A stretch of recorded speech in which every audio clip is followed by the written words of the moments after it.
Well, good morning. It's me, your host for the Astro Weather, Robert Phoenix, and I am back with you today on the 6th of September, 9/6, an inverted day. How is Mercury retrograde going for everybody? I have to say, my feeling about Mercury retrograde is I'm always hands off. I'm hands off.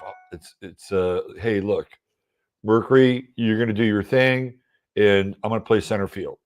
It's always been my philosophy of Mercury retrograde. And boy, I'm playing a lot of center field. Let's just put it that way. Yesterday, I found that the 15 minutes site had been hacked. So, in lieu of doing the show on 15 minutes today, the 15 Minutes of Flame website, I'm going to be over on Rumble today, solely on Rumble, until I sort through everything with my website and get it completely back up and running and have a new directory and all that stuff. So that happened. Then I've had issues on this end with my browser and videos not working. It's been a joy. It's just been a real joy so far, I have to say. Uh, but hey, look, it's life, right? And the idea is that we adjust and make things better. They emerge for a reason, right? Like tighten up my website, make it more secure somehow. I mean, that's the only other thing I can think of. The other stuff is just kind of random, like weird random. And like I worked today and I came to the homepage here through my browser, and the video that normally plays and talks about my course wasn't playing. I'm like, what the fuck is wrong with that? Why is that not playing? So that sent me into, I actually found somebody, believe it or not, I found somebody on YouTube who could answer questions via text, a chat with a content creator. So that was actually a bit of a landmark for me to actually find somebody on YouTube that would listen and actually kind of help me out a little bit. And really, what it came down to is just it's not working in one browser, and now it's working in this browser or this browser. Anyway, you don't need to hear my Mercury retrograde woe and lament. You have your own, I'm sure. So, good morning, everybody. Why don't we jump in and let's see where we are astrologically.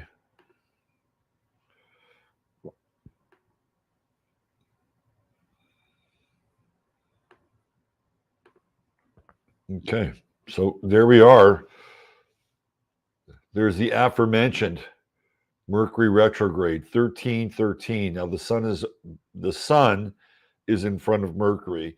So this is a period of time now where actions speak louder than words.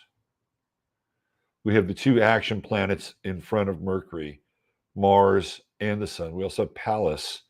We should talk a little bit about Pallas today because I think in terms of health, in terms of pattern recognition, Pallas is our ally. Pallas is our ally.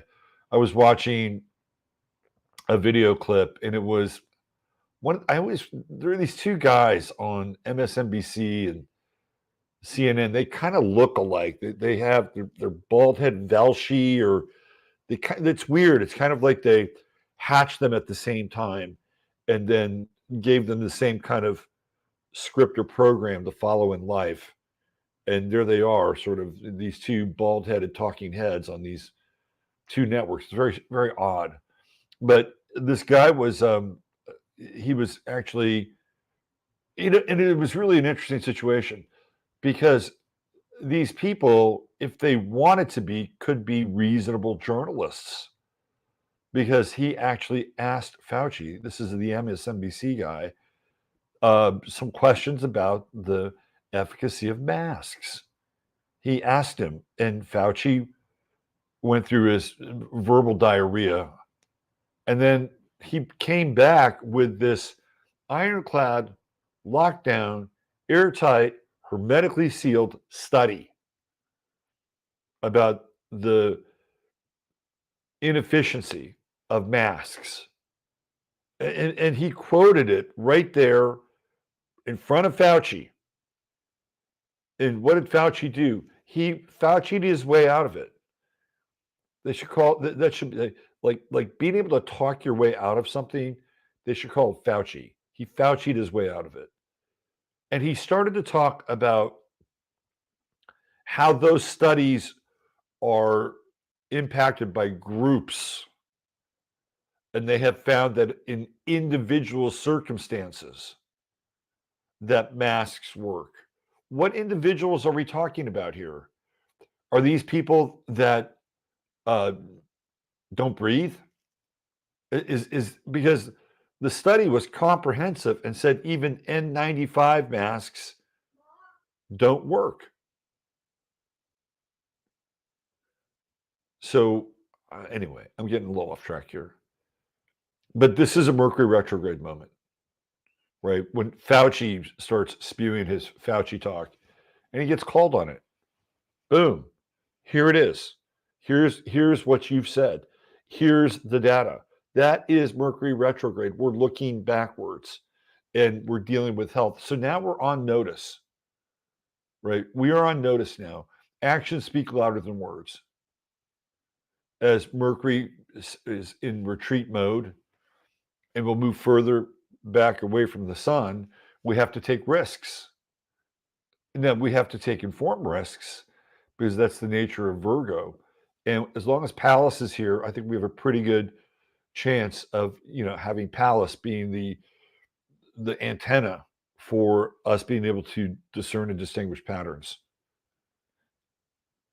But in a lot of ways, the time for talk is over, and that's one of the ways that you can ameliorate Mercury retrograde is through action. Through action. At least that's what I think. All right, let's get back into our grand trine. Mars is still in there, hugging the final degrees of Pluto, and by the time we get up to 8 Mars, that'll be what, by Friday? Yeah, it'll be out of the grand trine. But today we're catching this Mars Moon trine as well, which is very cool in a lot of ways. So Mars, it's not really quite a grand trine, is it? Now that I look at it, it's sort of a pyramid with the chamber with the chamber open on top, right? The cone of the pyramid is sort of convex here because we have the trine to the moon, we have the trine to Pluto, but we no longer have the trine to Uranus, Jupiter. So this is a fast day. This is a very fast day. Split decisions, actions speak louder than words. There's a theme here.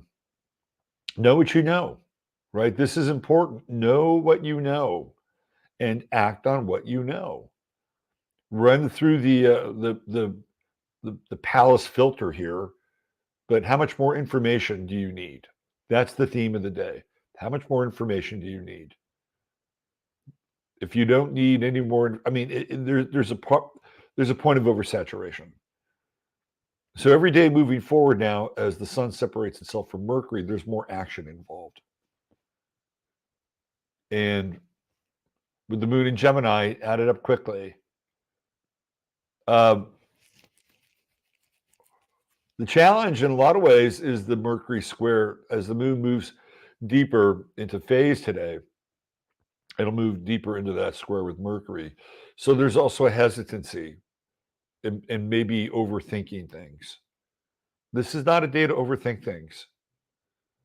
And I would also caution you with having people try to talk you out of certain things as well. I think it's always good to listen. You don't want to, cut off people that have some merit and value in your life and can bring you some valid viewpoints. But I think you have to watch out for voices, particularly voices in your head. Those are the biggest voices. Sometimes people from the outside can trigger the voices on the inside. But watch out for the voices in your head. Again, run the filter, run this Palace filter to see if everything kind of lines up. See if your body of information is lining up, and then act. Don't spend a lot of time equivocating here. Even though Mars is in its detriment here in Libra, it's still an action-oriented Mars. It's still in a cardinal sign. So you need to just file that away. Acting in concert or in unison with another is actually quite good. And as Mars, now we have Venus kind of stationed right at 12. And we have this nice sextile with Mars. I think Mars is going to move a little bit faster than Venus. Venus is pretty slow. So we're going to move more into this Mars-Venus sextile over the course of the next few days and going into the weekend. And that really that inspires working together. That sextile, assigning tasks and accomplishing things with other people in your life, one-on-one relationships. And it's interesting because Venus is in a masculine sign, and I know that Libra is air, but I think of Libra as a feminine sign since it's ruled by Venus. So you have a bit of an inversion here, and it's interesting from a couple's perspective. If you're a guy and you play more of a supportive role, then I think Mars here is urging you to move forward, to stand up, to take a more of a leadership role. If you're a woman in this situation, and you have to negotiate these things, right? You have to negotiate these things. But I feel like if you're a woman in a couple situation and you have, again, this is all based on the sextile, and you have a predetermined idea about how men or a particular man shows up in your life, and everybody has their tapes. Well, he won't do this or he won't do that, or he'll string this all the way out to the end until he gets done. Try to put that on the shelf a little bit. Do your best to put it on the shelf, and let him take the lead here. See what happens. Step up, and then step up, and then step right alongside. So this is an interesting time. So for men who have not been put in positions of leadership or taking a stand, I think Mars and Libra is actually good. I think it's a good aspect, and especially with this sextile here. Okay, what else do we have? The Sun is moving into more of a trine with Jupiter, and I mean, even though Jupiter's retrograde and Uranus is also retrograde, I think there's some value to be found in this trine. So look for undervalued items. Buy low. This is a buy low time. Figure out where there is value in certain things. And even though prices are quite high across the board, you can still find value.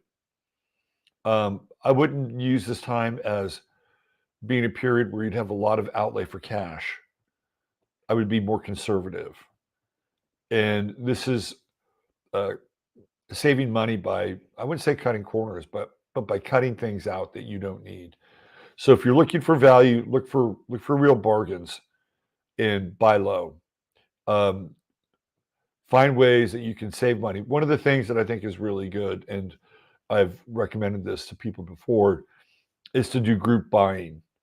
So if you know 2 or 3 other families that you can team up with, and one of you has a Costco card, this is a great time to do it. And I would really look at that. I would look at this period as being a time where you could kind of load up on those very Virgoan essentials known as preps. I would definitely take advantage of this, right? So look for value, look for bargains, cut cost, figure out a way to buy things with other people so you're reducing the amount of money. The Costco is great for that because of the bulk situation. You just have to sit down and sort through everything. So you get this and you get this. It'd be easy to rack up like a $1,500, $2,000 bill between 2 or 3 families or 4 families, right? And then you You're in there and you get a shit ton of stuff that you need for around $300 to $400, depending on how many people are involved in it. The moon's Saturn square. It's an interesting square, right? I think, again, the whole idea here is to act and not equivocate too much, because with the moon Saturn square, I don't think you want to get hung up on what you would perceive as missed opportunities. Like try not to get stuck in the past. Are you coming over here? Come on. Come on. It's very awkward. Look who's here, the man. Come on. Your fans await. Come on. There you go. How come you never go in your crown anymore? I set it up over here. How come you never go in it? Don't get hung up on the past. That's the moon Saturn square. Today is about action and moving forward. Yes, I know. I know. Whether the past was good or the past was bad, just let it go. Don't get hung up on it. You'll miss the moment. And that's kind of the weird, heady nature at times of Moon and Gemini. Overthinking, overfeeling, overfeeling the thinking, overthinking the feeling. So there you go. There's your Astro Weather. Oh, and be kind to animals today. Always be kind to animals. All right. Let's get into our star of the day. Now, today,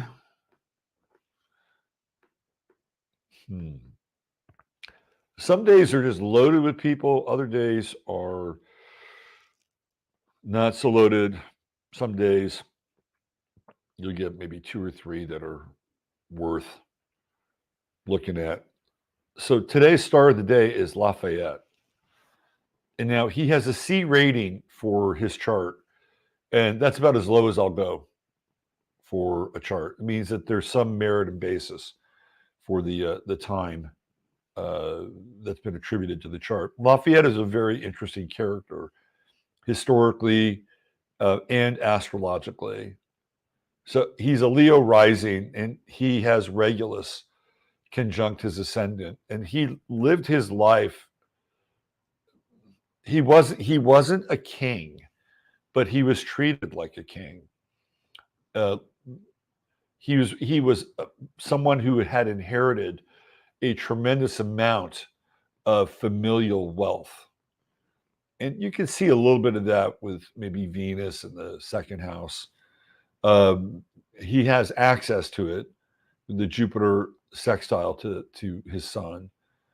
So he comes from tremendous wealth. And you could tell that he was raised in a way that he would be considered to be elite, and especially with Regulus on his ascendant. And Lafayette was very instrumental in helping turn the tide of the American Revolutionary War. But he had kind of a prehistory of that in France, and was considered one of France's greatest strategists. Now, he's also a heavy-duty Freemason. And you can see that in his 12th house, which is really, in a lot of ways, where Lafayette takes care of business, is in the 12th house. He has his true node there in Leo. He has Neptune there. He has Juno there. The 11th house is groups, right? So he has Mars in his 11th house. And the best sort of attribute for Mars there would be like leadership in some ways.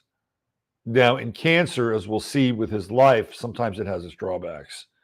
And sometimes with Mars in Cancer, you got to retreat. He also has the moon here, right on the edge of the 11th house. So again, I would attribute that to groups more than I would attribute it to his quote unquote career. He has the same degree of rising. Well, not really, a little bit less, but it's very close to Trump's rising sign. I think Trump is 28 Leo, he's 26 Virgo. His buddy is George Washington. And you can see over here in the seventh house, George Washington's a Pisces. So, he's got a friendship, a connection, a partnership. He and Washington were super tight, right? So, in a lot of ways, we know that opposite signs can create rivalry in men. But in this case, it created, I think, a very strong bond between the two of them. And the U.S. does not win the Revolutionary War without France and without Lafayette bringing, 8,000 soldiers over. They just gotten their butts kicked by the British in the French, American, Indian, Canadian War. That's prior to the Revolutionary War. And the Americans fought on the side of the British with a number of Native American tribes, and the French fought against them with less people and less tribes, and they got their asses kicked. So France wanted payback, and Lafayette wanted payback. And this is one of the reasons why the U.S. Army was successful. I mean, General Cornwallis surrendered to Lafayette in a huge battle. And anywhere he went, he was given like command. That's Leo rising. He was just like, okay, you're the commander. He came to the United States. You're the commander. That happens two ways. That happens through the lodge. By the way, the 12th house is where the lodge meets. The 11th house represents the lodge. The 12th house is where they meet. You don't go, well, you may go there. Who knows? I don't go there. Most people don't go there. That's the 11th house. And he was a very high-ranking Mason, probably 33 and beyond. So we can see the partnership with Washington over here. We can see that in a lot of ways, Lafayette is very entitled and just steps into situations where, here you go, you're the commander, chief. Okay, good. Well, it's warranted because he actually does good work. He wins battles, right? So we have, Mars trine Jupiter in the chart, Mars sextile Virgo in the sun in the chart. And this is also like leading battalions of men. You want Mars there. If you want to lead men, you want to lead a group of men, you want Mars. Mars in Cancer isn't ideal, but he's known for this one thing that he did. I think it was in the Revolutionary War. It was a masterful retreat. And and he saved a ton of lives, and he wound up actually reestablishing a better position. So there were two things. I forget which battle it was, but it was a masterful retreat. And that's really Mars in Cancer, the retreat side of things. You could also tell over here, again, with the lodge, right? South Node conjunct Saturn. Been there, done that before with the old lodge. But in this lifetime, his lifetime, he has responsibility. Now, what happens with Lafayette is that after the American Revolutionary War, he goes to France. And this is where he really gets into trouble, because he believes initially that the French Revolution is worth fighting for. He's all high on these ideals of equality and liberté. Like those are the ideas of the American. It's like it's in the air. Uranus is in Aquarius post-Revolutionary War. It's in the air. And so he's high in rebellion. And he also is connected to these people that are in the lodges and the landed and the elite and the illuminated gentry, right? He's connected to them. So they're all working with people in boots on the ground, but the people that they're working with are devils, right? And even Thomas Jefferson, who's an Aries, is engaged in the French Revolution. He writes sort of the French's version of the Declaration of Independence. And that's going to be their document that they're going to overthrow the aristocracy with. And for a while, Lafayette is part of this until all of a sudden he realizes this terrible mistake, like he's been played. And you can kind of see this in his chart, because he can become very obsessed about things. the Sun Pluto square. Pluto being in Sagittarius, like feeling very empowered by the truth, right? Or, just the whole revolutionary fervor of Uranus opposing his sun. And even the square with Jupiter and Neptune, it's like more. It's like, well, that was great. Let's do it. Let's roll it back. Let's do it again. Let's do it in France now. And it goes terribly wrong because of the people that were the people that were actually carrying out the works of the devil in the French Revolution.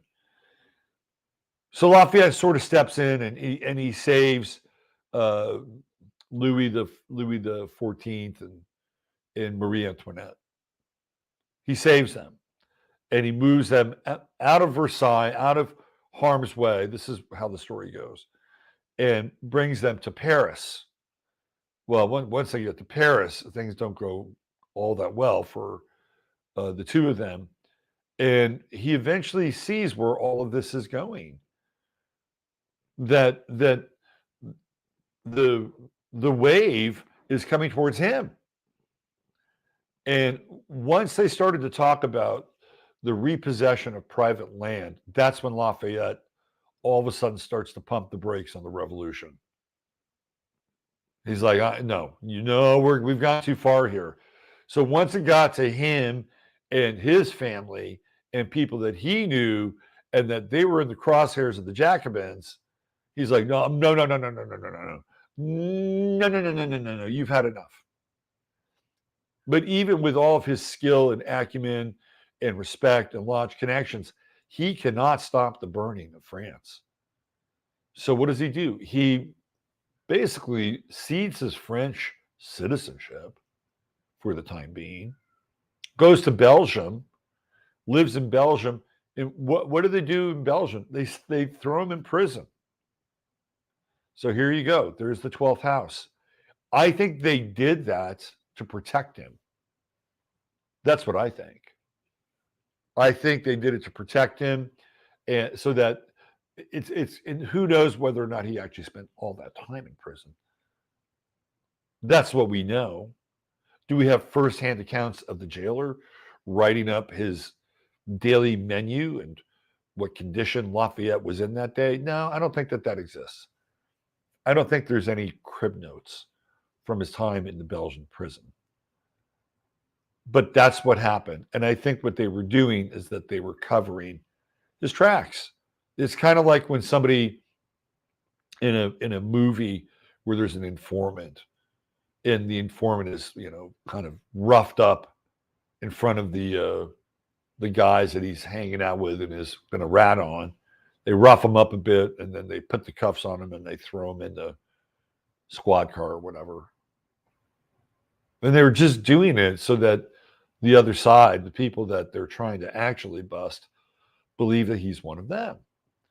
And I think that there's some of that with the whole Belgian trip, because if they were completely if they had a great deal of animosity towards Lafayette and they want and whoever was running Belgium at the time wanted to show this new emergent government in France that they were theoretically allies, they would have cut his head off.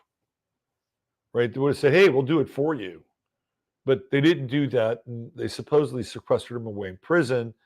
And that's where he sort of hangs out during the French Revolution. Then after it's over, he goes back. And there's a few trips to the United States. And, he doesn't really miss a beat.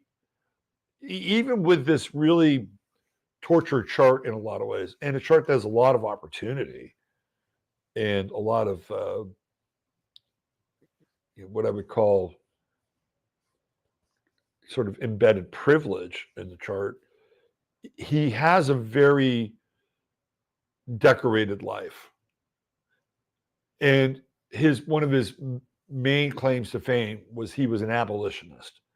And he was in Washington's ear telling him, you got to free the slaves. You got to free the slaves. Come on, George, you got to do it. Washington knew that there would be unintended consequences if he just dumped his slaves.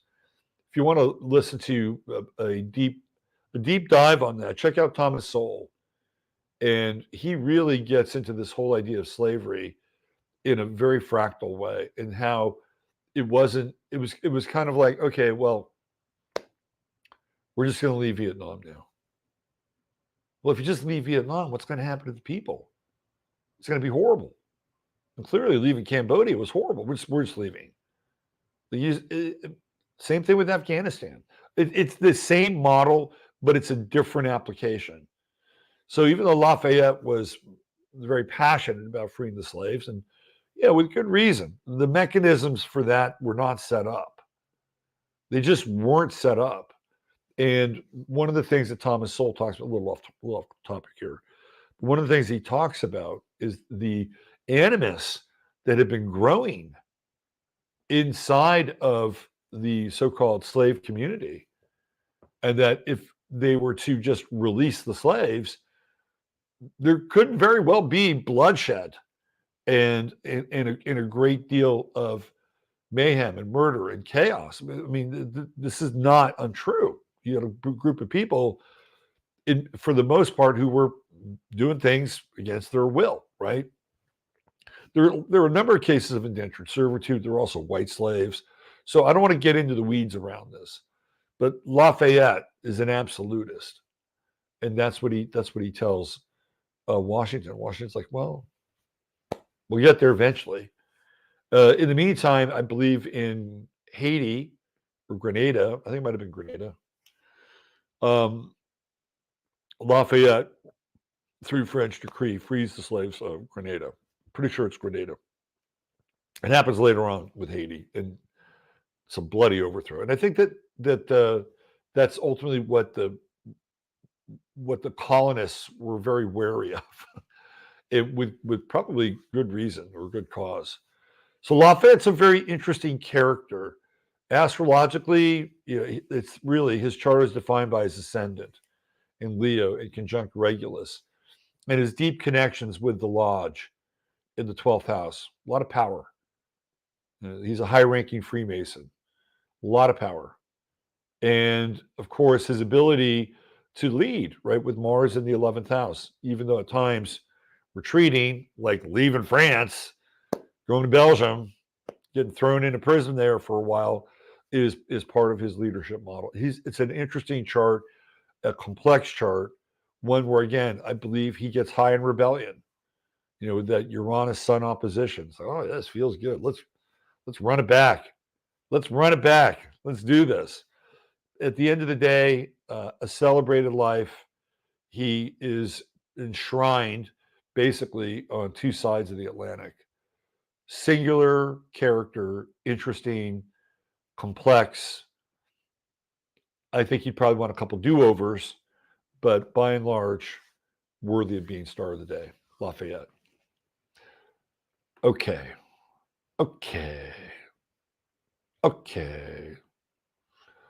We're going to be over on Rumble today. Rumble. Actually, Rumble is a song by Link Ray. Let's see.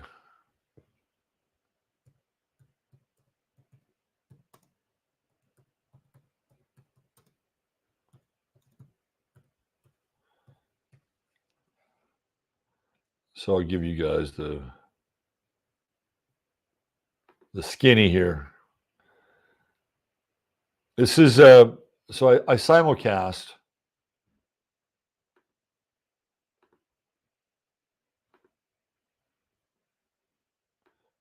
I usually simulcast from my website over here to Rumble. 15 minutes of flame over on Rumble. Today we're just going to be on Rumble until I sort out. You can follow me there if you want. Should I follow myself? Unfollow. No, I'll follow myself. Why not? I'll be an advocate. So come on over to Rumble. This is where we're going to do 15 minutes of flame today while I sort out my website. And of course, it would not be a show unless I talked about True Hemp Science. And True Hemp Science is our partner, creating some of the best CBD products that I know of. I gave my mother one of their magic gummies, sleep gummies, the other night, and she had one of the best night's sleeps that she had in a long time. And at her age, every night's worth of sleep counts, especially good nights. So there you go. There's your visuals: oils, edibles, water soluble, and pets. And if you go into the site and you spend $100, just type in 15MINS, 15MINS, and you get a free product. $150 or more gets you free shipping.